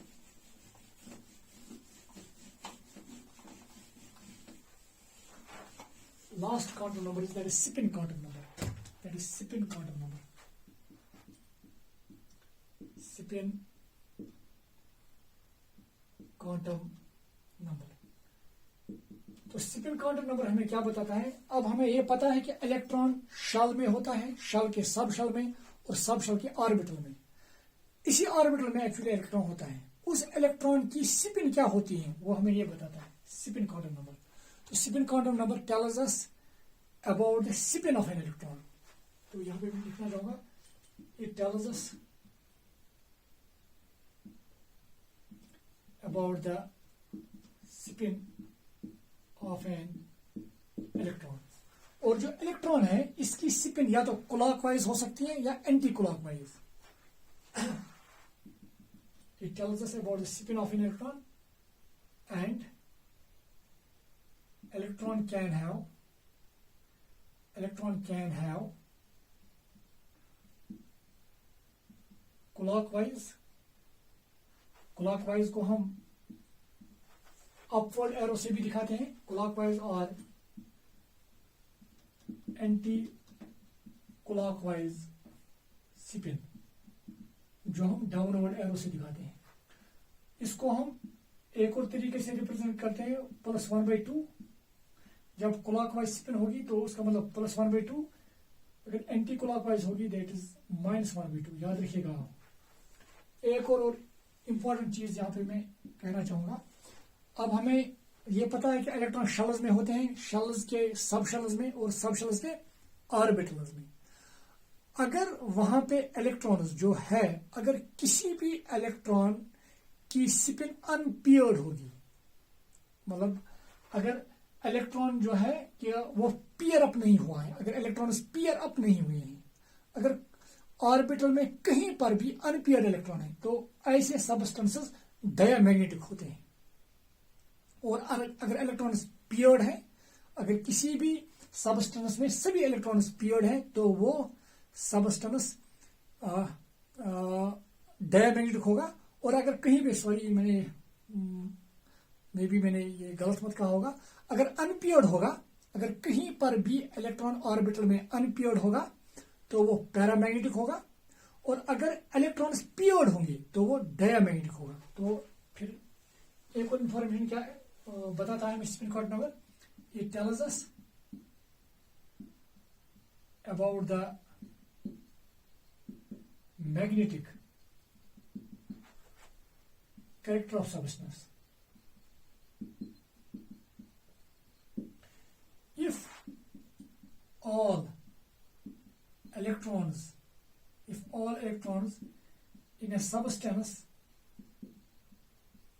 are paired, अगर सभी इलेक्ट्रॉन्स एक सबस्टेंस में paired है, then substance would be diamagnetic. तो सबस्टेंस क्या होगा? डायमैग्नेटिक। डायमैग्नेटिक मतलब ये एक्सटर्नल मैग्नेटिक फील्ड में वीकली रिपल होगा। Diamagnetic that is it would be weekly rippled by the external magnetic field, and if any one of the electron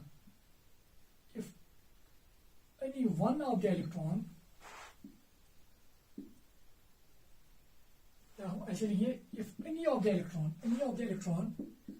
is unpaired, अगर कहीं पर भी अनपेयर्ड इलेक्ट्रॉन है, then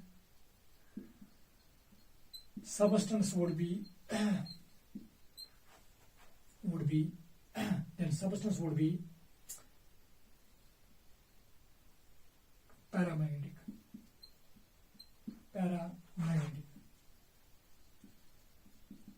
Paramagnetic मतलब that is it would be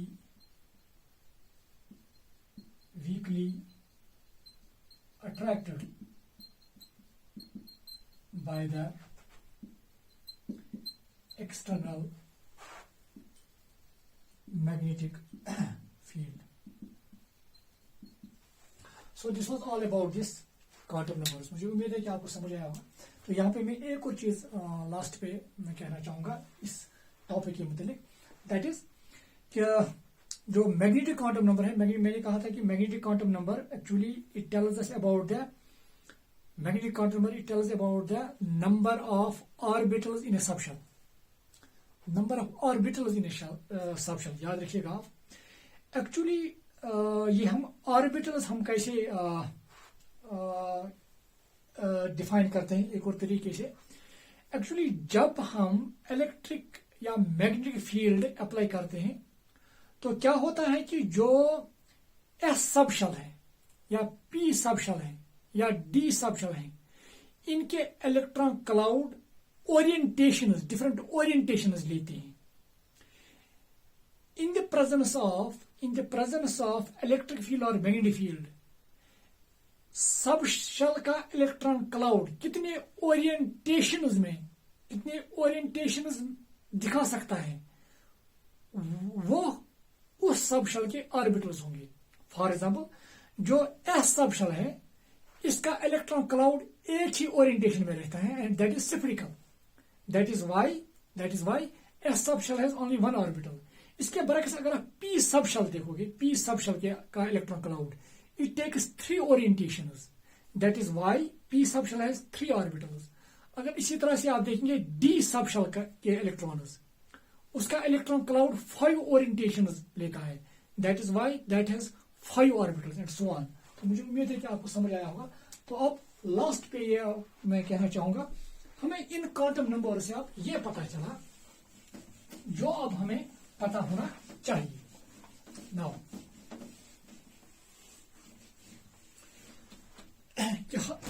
कि हमने अब ये जाना कि इलेक्ट्रॉन जो होता है, अगर मैं यहां पे एक एटम बनाऊं, ये एक एटम है, इलेक्ट्रॉन शेल में होता है।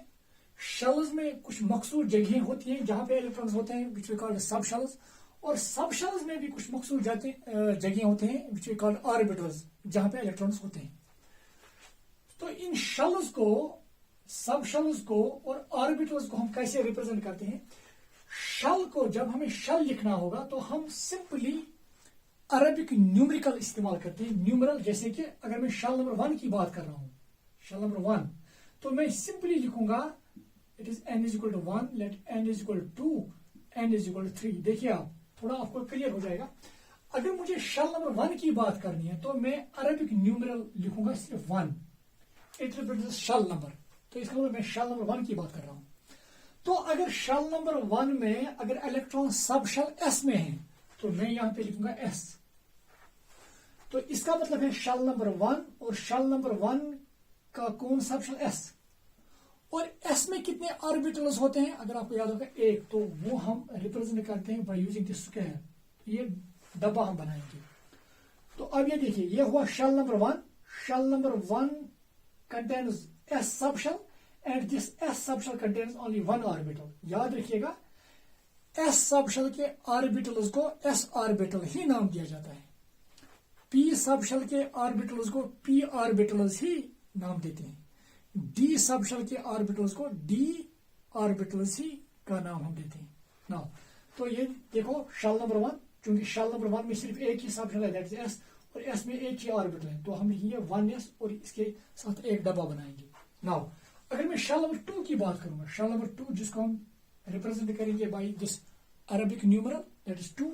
इसमें कितने सब शेल्स होते हैं अगर आपको याद होगा, s भी होता है और p भी। इसी वजह से हम 2s भी लिखते हैं और 2p भी। s में कितने ऑर्बिटल्स हैं जो हम स्क्वायर से दिखाते हैं, पी में कितने ऑर्बिटल्स होते हैं? 3। अगर आपको याद होगा तो हम यहाँ पे 3 डब्बे बनाएंगे ना। अगर मैं शेल नंबर 3 की बात कर रहा हूं तो मैं लिखूंगा 3s, क्योंकि शेल नंबर 3 में s सब शेल भी है, p सब शेल भी है और d सब शेल भी है। s में कितने ऑर्बिटल्स? क्योंकि एक ही। p में कितने हैं हमें पता है, 3 ऑर्बिटल्स हैं। d में कितने ऑर्बिटल्स हैं? 5। इस तरह से, तो इस तरह से मुझे उम्मीद है कि आपको समझ आया होगा कि 1s और हम ये क्यों लिखते हैं। तो यहाँ पे मैं थोड़ा यहाँ पे लिखना चाहूंगा, it represent shell number. Shell number, shell number मतलब प्रिंसिपल काउंट नंबर n। तो ये क्या रिप्रेजेंट करता है?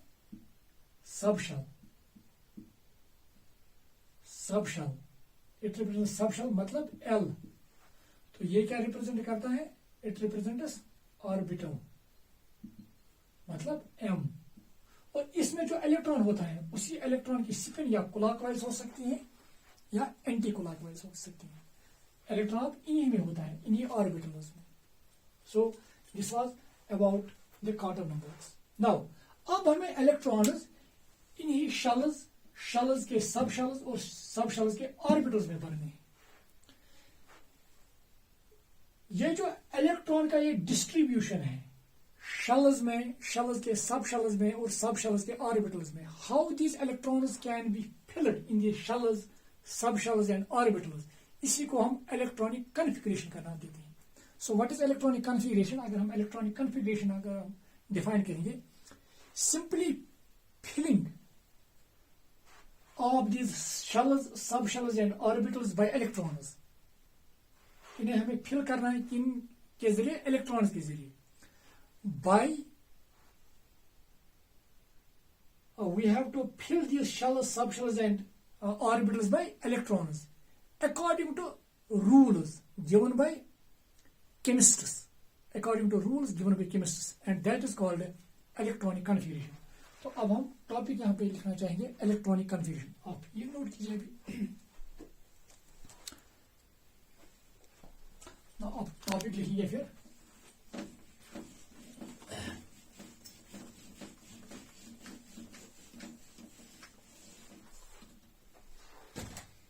electronic configuration.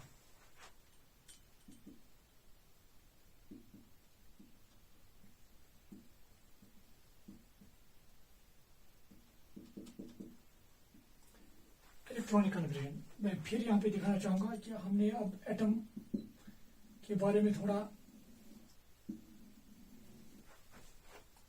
सीखा है कि इसमें शेल्स होते हैं, शेल्स में सब शेल्स, सब शेल्स में ऑर्बिटल्स, और उन्हीं ऑर्बिटल्स में इलेक्ट्रॉन्स होते हैं। इलेक्ट्रॉन्स को इन्हीं शेल्स, सब शेल्स और ऑर्बिटल्स में भरना as per the rules and principles given by chemists, and that is called electronic configuration. तो यहां पे मैं लिखूंगा filling up of shells, subshells और orbitals by electrons according to the rules and principles given by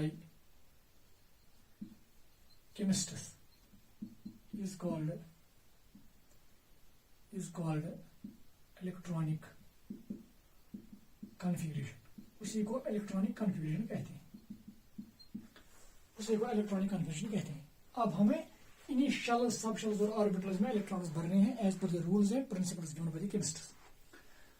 तो यहाँ पे आप एक और चीज याद रखिएगा, filling up of shells, subshells और ऑर्बिटल्स। एक्चुअली ये शेल्स, सब शेल्स, ऑर्बिटल्स, इसके बदले आप सिंपली वर्ड इस्तेमाल करते हैं एनर्जी लेवल्स। एक्चुअली ये एनर्जी लेवल्स हैं, तो आप सिंपली ऐसे भी लिख सकते हैं filling up of energy levels by electrons according to rules and principles given by chemists is called electronic confusion.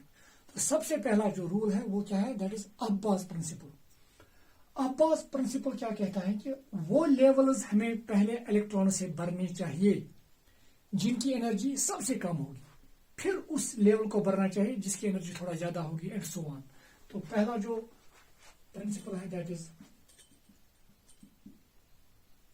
Abbas principal.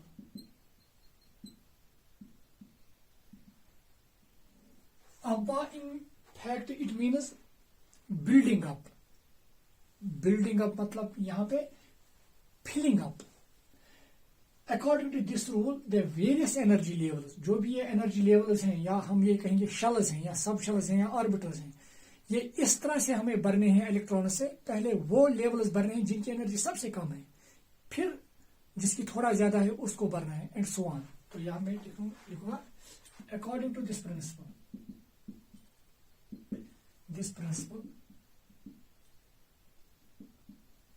The various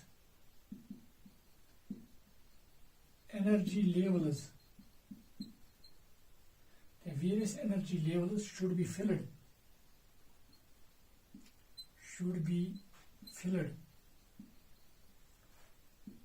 by the electrons. According to this principle, the various energy levels should be filled by the electrons in the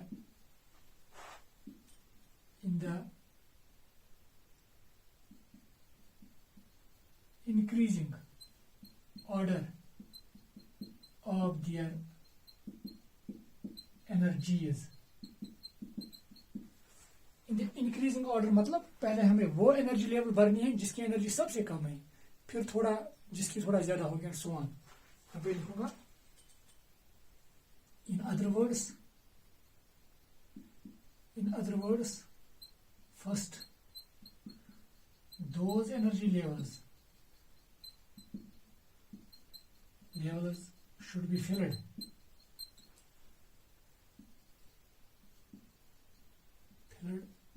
which have less energy, and then higher energy levels should be filled. तो ये simple एक rule है, is called Abbas principal. अब मसला है, अब हमें ये कैसे पता है कि किस एनर्जी लेवल की एनर्जी कम है, किसकी ज्यादा है. तो सिंपल एक रूल है जो मैं यहाँ पे कहना चाहूंगा, आप इसे भी नोट कीजिए.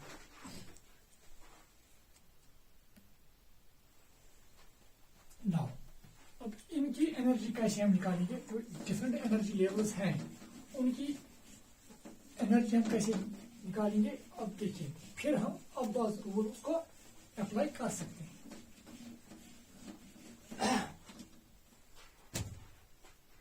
क्योंकि अब हमें पता है कि जो शेल नंबर 1 है इसको हम ऐसे रिप्रेजेंट करते हैं 1s, तो इसमें एक ही ऑर्बिटल है. शेल नंबर 2 में 2s भी है और 2p भी है, इसमें एक ऑर्बिटल है, उसमें 3 ऑर्बिटल हैं. इसी तरह से 3s, 3p, 3d, इसमें एक ऑर्बिटल है, इसमें 3 ऑर्बिटल हैं, इसमें 5. हमने ये देखा है. नाउ अब इन एनर्जी लेवल्स, जैसे भी एनर्जी लेवल्स हैं, इनमें से कौन सी एनर्जी लेवल हमें पहले भरनी है जिसकी एनर्जी सबसे कम है. तो ये हम कैसे पता करेंगे, उसके लिए एक रूल है, that is called n + l rule. n + l rule n + l rule. According to this n + l rule, जो ये n + l रूल है, इसके हिसाब से जिस एनर्जी लेवल का n + l वैल्यू कम आएगा उसकी एनर्जी कम होती है, और जिसका n + l वैल्यू ज्यादा आएगा उसकी एनर्जी ज्यादा है. According to this rule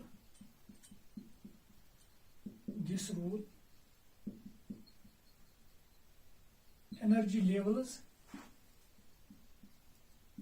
having lower value of n + l has lower energy than those energy levels which have higher value of n + l. तो अगर हम डिफरेंट लेवल्स हैं उनका n + l निकालेंगे, और जिसका n + l कम होगा उसकी एनर्जी कम होगी, और जिसका n + l ज्यादा होगा उसकी एनर्जी ज्यादा होगी.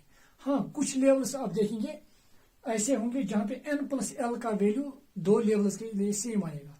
तो वहां पे जहां पे दो लेवल्स का n plus L value same आएगा, वहां पे जिसका n वैल्यू कम होगा उसी की एनर्जी कम होगी। तो यहां पे लिखूंगा in case two energy levels have same n plus L value, then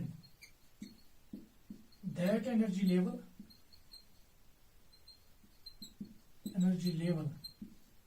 which has lower value of n has lower energy। Okay, ये मैं कोशिश करूंगा समझाने की। देखिए आप, तो पहले हम डिफरेंट लेवल्स का n प्लस एल वैल्यू निकालेंगे और जिसका n प्लस एल वैल्यू कम होगा उसकी एनर्जी कम होगी, और जहां कहीं पे n प्लस एल वैल्यू दो लेवल्स के लिए सेम आएगा वहां पे जिसका n वैल्यू कम होगा उसी की एनर्जी कम होगी। तो यहाँ पे मैं आपको पहले मैं ये बताना चाहूंगा कि s के लिए, एस सब शेल के लिए L का वैल्यू क्या है, 0, ये आपको याद होना चाहिए। P के लिए L का वैल्यू क्या है, दैट इज 1। D के लिए L का वैल्यू क्या है, 2। F के लिए L का वैल्यू क्या है, ये है 3 एंड सो ऑन, आपको पता होगा। नाउ ये मैं एनर्जी लेवल्स दिखा रहा हूं, एनर्जी लेवल्स, और यहां मैं उसका n लिख रहा हूं, L लिख रहा हूं, यहां मैं n प्लस एल में दिखा रहा हूं। सबसे पहले एनर्जी लेवल अगर आपको याद होगा, जो एनर्जी लेवल्स थे वो ये थे, जैसे कि शेल नंबर 1 में 1s, इसी तरह से उसके लिए साथ एक ही ऑर्बिटल, इसी तरह से 2s और 2p ऑर्बिटल, इसके साथ एक 3, इसी तरह से 3s 3p 3d, इसी तरह से 4s 4p and 4d orbitals आपको पता है। यहाँ मैं एनर्जी लेवल दिखा रहा हूँ। अब एनर्जी लेवल्स का n प्लस एल में यहाँ पे दिखा रहा हूँ। 1s अगर मैं लिख रहा हूँ, 1s, इस एनर्जी लेवल का n प्लस एल वैल्यू निकालिए। 1 अगर मैं n निकालू, इसका n मतलब शेल नंबर ये है, तो 1 है इसका वैल्यू। एल एस के लिए क्या है, एल वैल्यू 0, तो n प्लस एल क्या आएगा, 1 प्लस 0, दैट मीन्स 1। इसी तरह से उसके बाद कौन सी एनर्जी लेवल है, 2s के लिए n का वैल्यू क्या है, 2। ओके, l का वैल्यू क्या है, 0, क्योंकि s के लिए तो l वैल्यू 0 ही है, तो 2 प्लस 0 माइनस 2। इसी तरह से 2p के लिए n वैल्यू क्या है, शेल नंबर कौन है, 2। देखिए p के लिए l वैल्यू क्या है, 1, तो 2 प्लस 1 या 3। इसी तरह से 2p के बाद क्या है, 3s, इसके लिए n वैल्यू क्या है, 3। देखिए l वैल्यू क्या है, 0, तो ये आया 3 plus 0, that is 3।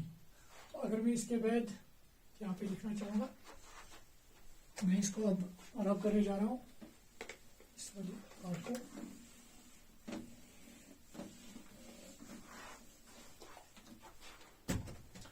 Okay, 3s के बाद है 3p, इसके लिए n वैल्यू क्या है, 3, क्योंकि n mean shell number. l value क्या है, 1, क्योंकि p के लिए 1 ही है, तो n प्लस l हो गया 3 plus 1 means 4। Now 3p 3s 3p 3d, इसके लिए n वैल्यू है 3, l वैल्यू है 2। देखिए आप, d के लिए l value 2, so 3 plus 2 that is 5। तो 3d के बाद अगर आप देखेंगे 4s, इसके लिए n वैल्यू है 4, l value 0, 4 plus 0 is equal to 4। देखिए आप, अगर मैं ये बताऊं सबसे कम n प्लस l वैल्यू किसका आया, ये 1 वैल्यू, तो सबसे कम एनर्जी किसकी होगी, 1s की, तो यहां मैं लिखूंगा 1s। तो इसके बाद उसके बाद n प्लस एल वैल्यू किसका कम आया, ये देखो आप, 2 इसी का है बस। तो ये 2 कौन सी लेवल है, 2s, तो इसके बाद है 2s, तो 1s की एनर्जी सबसे कम है, इससे ज्यादा 2s की है। अब देखिए यहाँ पे दो लेवल्स का value n plus L value 3 है, तो वहां पे रूल है, अगर दो लेवल्स का n plus L value same है तो वहां पे हमें n देखना है। देखो यहाँ पे n है 2 इस लेवल के लिए, और इसके लिए n का वैल्यू है 3, तो कम वैल्यू किसका है, ये 2, तो इसका मतलब 2p है उसके बाद। तो उसके बाद ऑटोमेटिकली आ गया 3s, तो ये भी हमने किया। अब ये दो भी, अब देखिए, अब n प्लस एल वैल्यू इसका भी 4 है, इसका भी 4 है, मगर n वैल्यू अब किसका कम है, इसका है, दैट इज 3p। तो इसके बाद क्या आएगा, देखिए आप 4s, क्योंकि 4 तो इसका आता है और उसके बाद इसका आता है, दैट इज 4s। तो लास्ट पे आएगा 3d। तो यहाँ पे आप याद रखिएगा 1s की एनर्जी सबसे कम है, फिर 2s की, फिर 2p, 3s, 3p, फिर पहले 4s की एनर्जी कम है और उससे ज्यादा 3d की है। तो इसका मतलब हमें पहले 1s भरना है इलेक्ट्रॉन से, फिर 2s, फिर 2p and so on. Now see, तो ये आप याद रखिएगा यहाँ पे इट इज ये जो ऑर्डर में दिखा रहा हूं ये है increasing order of energies of various levels. Increasing order में दिखा रहा हूं, आप इसको नोट कीजिए आप। नाउ सी,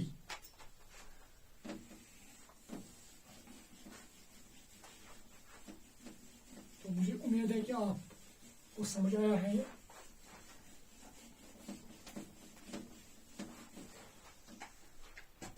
तो अब हमें पता है कि 1s की एनर्जी सबसे कम है, फिर उसके बाद है 2s की, उसके बाद है 2p की, उसके बाद है 3s की, 3p, फिर है 4s और फिर है 3d एंड सो ऑन।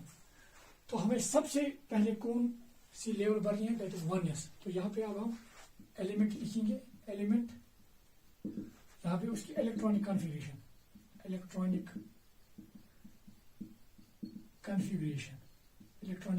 उसकी लिखेंगे।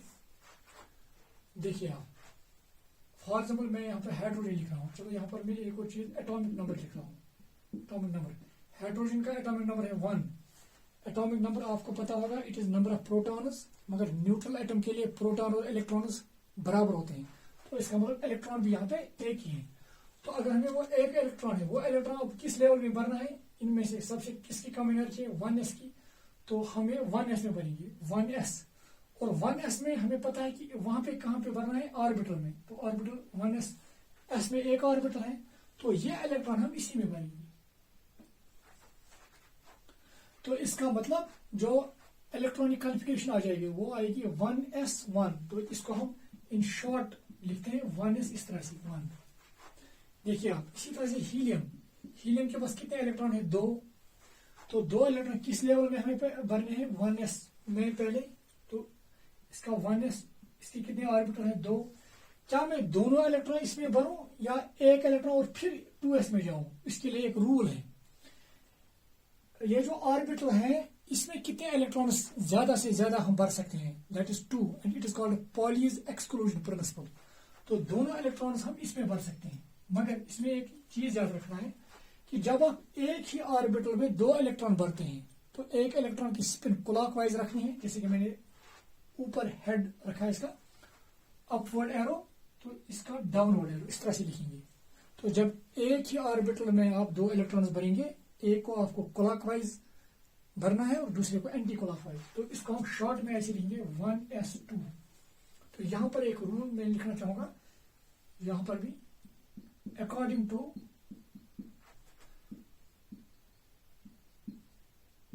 Pauli's exclusion principle, an orbital can accommodate maximum of 2 electrons that 2 वो भी that 2 with opposite spin। मतलब एक ऑर्बिटल में ज्यादा से ज्यादा आप 2 इलेक्ट्रॉन भर सकते हैं, और वो भी अपोजिट स्पिन में। एक ही स्पिन अगर आप क्लॉकवाइज रखेंगे और दूसरे की एंटी क्लॉकवाइज। तो मुझे उम्मीद है कि ये आपको समझ आया होगा। मैं इसको अब रब करना चाहूंगा, it was Pauli's exclusive principle, ये आप याद रखेंगे। हाँ, इसके बाद हीलियम के बाद लिथियम। इसमें कितने इलेक्ट्रॉन्स हैं, एटॉमिक नंबर 3 है, इलेक्ट्रॉन भी 3 ही है। तो पहले हम 1s में भरेंगे, कितने भरेंगे, 2। क्यों भरेंगे 2, according to Pauli's exclusive principle. तो ये वाली लेवल फिल हो गई। अब किस में भरेंगे, 2s में। तो 2s में भी कितने ऑर्बिटल हैं, अगर आप देखेंगे s का ऑर्बिटल एक ही है, 2s की मैं बात कर रहा हूं, तो हमारे पास अभी कितने इलेक्ट्रॉन बचे, क्योंकि 2 इसमें आए तो एक हम इसमें भर सकते हैं। तो जब आप ऑर्बिटल में पहला इलेक्ट्रॉन भर रहे हैं, एक ही इलेक्ट्रॉन, पहला इलेक्ट्रॉन, चाहे आपकी इसकी स्पिन क्लॉकवाइज रखेंगे या एंटी क्लॉकवाइज, दोनों सही है, इसमें कोई प्रॉब्लम नहीं है। तो मैं इसको क्लॉकवाइज रख रहा हूं, ये भी ठीक है। शॉर्ट फॉर्म में कैसे लिखेंगे इसको, 1:2, इसके बदले 1:2, 2s1। नाउ लिथियम के बाद बेरिलियम कितने इलेक्ट्रॉन है, 4, 1s में कितने जाएंगे, 2, और 2s में, क्योंकि इसमें भी एक ही ऑर्बिटल है और इसमें भी ज्यादा से ज्यादा कितने इलेक्ट्रॉन भर सकते हैं, 2, दैट 2 विथ अपोजिट स्पिन, जो तो कितने इलेक्ट्रॉन अब आए इसमें भी 4, तो इसकी इलेक्ट्रॉनिक कन्फर्मेशन आएगी 1:2, 2s2। नाइस। तो इस तरह से हमें बेरिलियम की भी इलेक्ट्रॉनिक कन्फर्मेशन लिखी। नाउ अब बोरान की देखेंगे।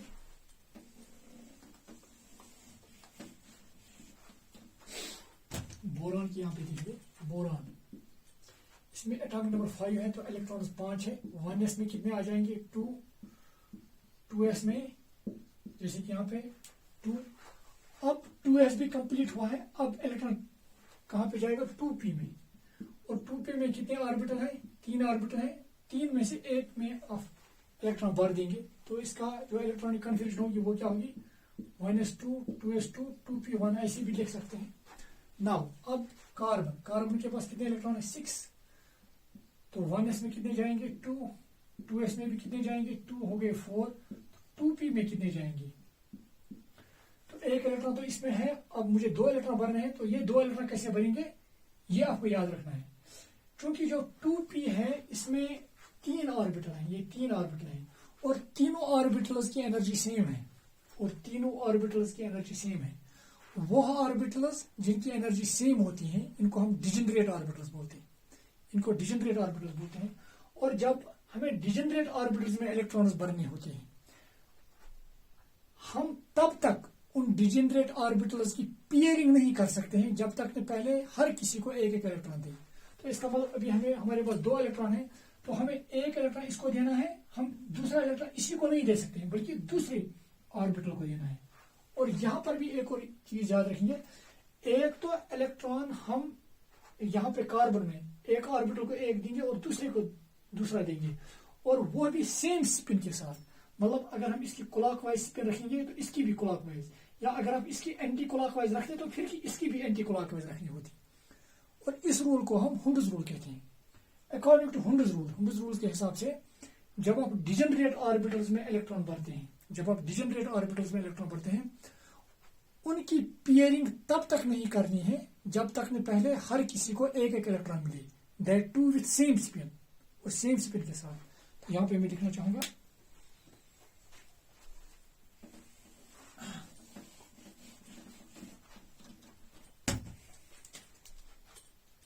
तो यहां पे एक और रूल आया, that is Hund's rule.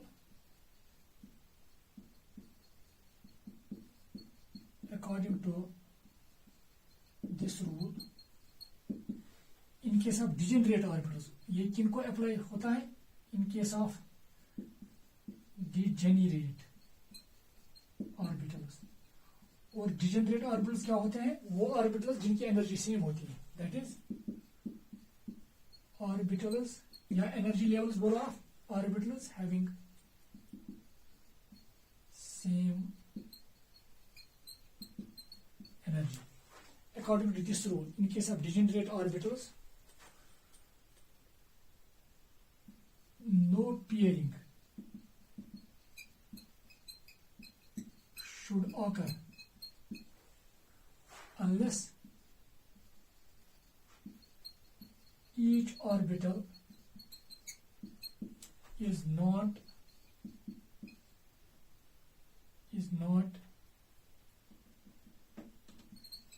getting one electron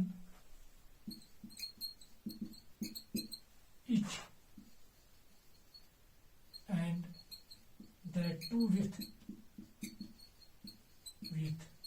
same spin, and that two with same spin। और जो भी आप डिजेनरेट ऑर्बिटल्स को एक एक इलेक्ट्रॉन अगर आप दे रहे हैं, तो तो ये भी आपको सेम स्पिन के साथ देना है, जैसे कि यहाँ पे मैंने दिखाया है, and that is Hund's rule. In fact इस रूल को हम रूल ऑफ मैक्सिमम मल्टीप्लिसिटी भी कहते हैं, जो आप देखेंगे इसके लिए कुछ जो आपके पास सिंपल एनसीईआरटी की बुक्स हैं या अपने टीचर्स की मदद से आप डेफिनेटली आप जान पाओगे why it is also called maximum spin multiplicity rule. तो यहाँ पे मैं एक्चुअली एक ब्रीफ आइडिया देना चाहूँगा, आपको ऑलमोस्ट ये पता चला होगा कि कैसे इलेक्ट्रॉन्स को हम डिफरेंट एनर्जी लेवल्स में बढ़ते हैं और क्या रूल्स हैं। तो एक और यहाँ पे मैं डिस्कस करना चाहूँगा। सो मैं आप इसको रब करने जा रहा हूँ। देखिए आप, अब कार्बन के बाद है नाइट्रोजन, तो इसको अगर हम शॉर्ट में लिखेंगे it is 1s2 2s2 2p2। तो इस 2p के बदले आप कभी 2px1 2py1 भी लिखते हैं, वो भी ठीक है। नाउ नाइट्रोजन, इसमें कितने इलेक्ट्रॉन है 7, 1s में 2 आ जाएंगे, 2s में भी 2, अब कितने बच जाते हैं 3। उन 3 चूंकि यहाँ पे डिजेनरेट ऑर्बिटल्स बढ़ रहे हैं तो पहले सबको एक एक देना है इस तरह से। तो इसके इलेक्ट्रॉनिक कन्फिगरेशन क्या होगी 1s2 2s2 2p3। इसके बाद है ऑक्सीजन 8 इलेक्ट्रॉन, 1s में 2 आ जाएंगे, 2s में 2 और 2p में कितने इलेक्ट्रॉन आ जाएंगे। अब कितने इलेक्ट्रॉन बच जाते हैं हमें 4 इलेक्ट्रॉन, पहले हम एक एक दे देंगे एक, तो अभी भी एक इलेक्ट्रॉन बच जाता है, वो हम 2p में हमने भरा। अब हम इसको 3s में नहीं 3s में नहीं भरेंगे, क्योंकि अभी भी हम इनमें एक एक इलेक्ट्रॉन भर सकते हैं, मगर पहले जब डिजेनरेट ऑर्बिटल्स होंगे तो पहले हमें हर किसी को एक एक इलेक्ट्रॉन देना है, और उसके बाद जब हर किसी को एक एक इलेक्ट्रॉन मिला, अब हम जो हमारे पास और इलेक्ट्रॉन है वो हम अब पेयरिंग के लिए इस्तेमाल कर सकते हैं, क्योंकि यहाँ पे एक इलेक्ट्रॉन बच जाता है तो इसकी हम पेयरिंग कर सकते हैं। तो इसको हम शॉर्ट में ऐसे भी लिख सकते हैं 1s2 2s2 एंड 2p4। तो ये जो पेयरिंग है या किसी के साथ भी किसी भी ऑर्बिटल में जो इलेक्ट्रॉन है उसके साथ आप पेयरिंग कर सकते हैं। जनरली हम पहले से ही इसकी पेयरिंग करवाते हैं, जैसे कि मैंने यहाँ पे दिखाया है। तो इसी तरह से अगर मैं फ्लोरीन की बात करूं 9, तो इसका 1s में 2 आ जाएंगे, 2s में 2 और 2p में क्योंकि अभी 5 इलेक्ट्रॉन बच जाते हैं, 1 2 3 4, 2 की पेयरिंग होगी, तो यहाँ पे ऐसे होगा 1s2 2s2 2p5। नाउ यहाँ तक आप लिखिएगा, उसके बाद एक और हम लिखेंगे यहाँ पे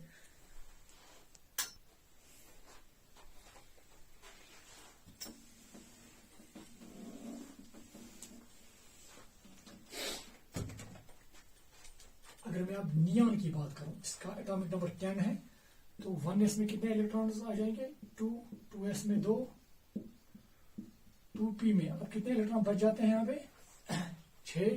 तो पहले एक एक भर देंगे एज पर हुंडा's रूल, अभी तो 3 बच जाते हैं, इसमें भी अब पेयरिंग होगी, इसमें भी पेयरिंग, इसमें भी पेयरिंग।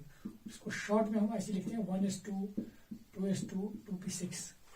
चलो सोडियम का भी लिखेंगे, सोडियम कितने इलेक्ट्रॉन है 11, तो 1s में कितने आ जाएंगे 2, 2s में 2, 2p में अभी हमारे पास 7 इलेक्ट्रॉन्स हैं, तो पहले हम एक एक भर देंगे और अब पेयरिंग करेंगे 6 + 2 8 + 2 10, अभी एक बच जाता है। तो चूंकि 1s भी फिल हुआ है, 2s भी 2p भी, अब इलेक्ट्रॉन को 3s में जाना है, तो यहाँ पे हम 3s लिखेंगे। 3s में चूंकि एक ही ऑर्बिटल है, इसमें इलेक्ट्रॉन ऐसे दिखाएंगे, तो इसको हम ऐसे भी लिखते हैं simply 1s2 2s2 2p6 3s1। यहाँ पर मैं एक और चीज लिखना चाहूंगा, इसको हम ऐसे भी लिखते हैं कि क्योंकि यहां तक अगर आप यहां पे देखेंगे ये इलेक्ट्रॉनिक कॉन्फ़िगरेशन यहां तक 1s2 2s2 2p6 ये इलेक्ट्रॉनिक कॉन्फ़िगरेशन नियॉन की है, तो हम इसके बदले सिंपली दिखाएंगे यहाँ पे नियॉन 10, मतलब सोडियम की इलेक्ट्रॉनिक कॉन्फ़िगरेशन एक तो सेम है एज दैट ऑफ नियॉन, और उसके बाद क्या बच जाता है इसका 3s में एक इलेक्ट्रॉन, जिसको हम ऐसे भी दिखा सकते हैं। अगर मैं शॉर्ट में अगर हम लिखेंगे नियॉन 10 3s1, तो हमें अब रिपीट करने की ये जरूरत नहीं है, तो हम इस तरह से भी लिख सकते हैं. सो this was about this electronic configuration. इसके बाद भी आप इलेक्ट्रॉनिक कन्फिग्रेशन कर सकते हैं, और इनफैक्ट अप टू कैल्शियम आप इजीली इलेक्ट्रॉनिक कन्फिग्रेशन आप कर सकते हैं. और कैल्शियम के बाद जो स्कैंडियम, टाइटेनियम वगैरह वो एलिमेंट्स हैं, वहां पर कहीं कहीं एलिमेंट्स में कुछ और रूल्स आपको पढ़ने होंगे, जो आप इजीली आप बुक्स कंसल्ट करके वो आपको इजीली क्लियर हो जाएगा. वहां पे एक जगह पे जैसे कि क्रोमियम की इलेक्ट्रॉनिक कन्फिग्रेशन है, दैट इज एक्सेप्शनल, तो वो आप एक्सप्लेन कर सकते हैं by exchange energy and symmetry. और इसी तरह से कॉपर की इलेक्ट्रॉनिक कन्फिग्रेशन है, वो भी एक एक्सेप्शनल है, वो आप देखेंगे वहां पे, वो भी आप एक्सप्लेन कर सकते हैं, वो आप अंडरस्टैंड इजीली कर सकते हैं. और उसके लिए भी जो रीजन है, that is exchange energy and symmetry. So this was all about these topics. उनका एक ब्रीफ इंट्रोडक्शन मैंने कोशिश की आपको देने की, एक रिविजन कराने की कोशिश की. So this was all about this topics. Thank you dear students.